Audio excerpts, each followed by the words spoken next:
Good morning all of you.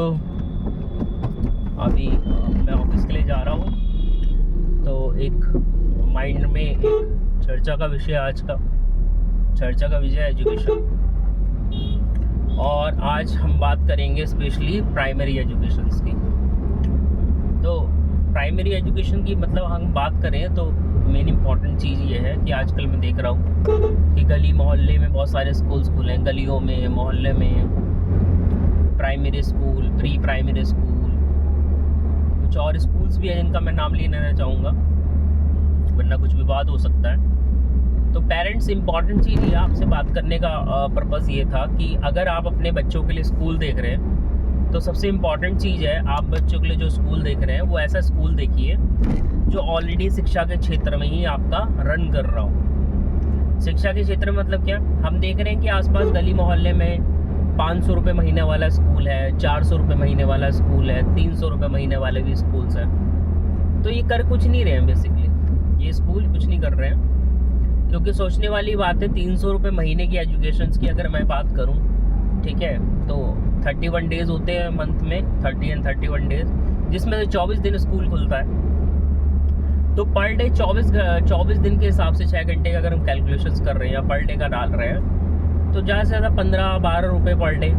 तो 12 रुपये per day अगर जो 6 घंटे में आपको पढ़ा रहा है बच्चों को, वो क्या दे रहा होगा वहाँ पर? टीचर्स की सैलरी क्या होगी, और टीचर्स की सैलरी क्या होगी तो पोटेंशियल क्या होगा। ऑब्वियसली बात है, एक टीचर है, बीएड कर रहा है, मास्टर कर रहा है, ग्रेजुएशन कर रहा है, 25-26 साल तो उसको पढ़ने में लग जाते हैं आज की डेट में। तो 2500, 2000, 1500 की नौकरी तो करेगा नहीं।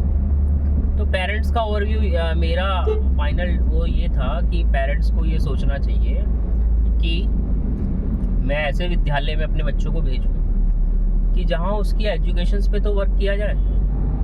और हम क्या कर रहे हैं ना, हम भी अब एजुकेशन का जो पैसा है ना उसको तोल रहे हैं, उस पर भी हम लोगों की बार्गिंग करना स्टार्ट हो चुका है। और ये बहुत गलत बात है। अगर हम एजुकेशन के सेक्टर को बार्गिंग करें तो ये गलत बात होगी।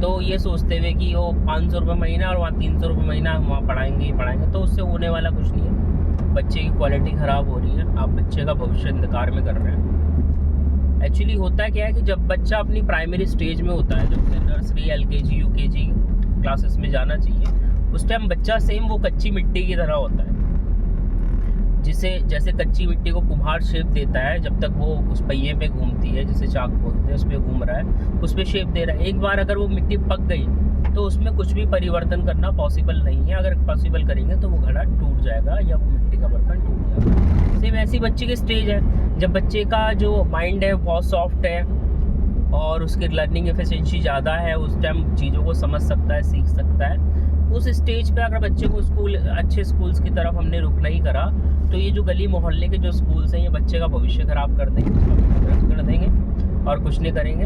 तो ऑब्वियसली बात है कि आपको ही ऐसे स्कूल का चयन करना चाहिए कि जिस विद्यालय में एक्चुअली में वर्क हो रहा हो, ना कि हमें फीस से अपने आप को टेकल करना चाहिए। तो ये बहुत इंपॉर्टेंट चीज़ है। इसी तरह से आगे भी और चर्चा और विचर्चा करेंगे कुछ मुद्दों पर।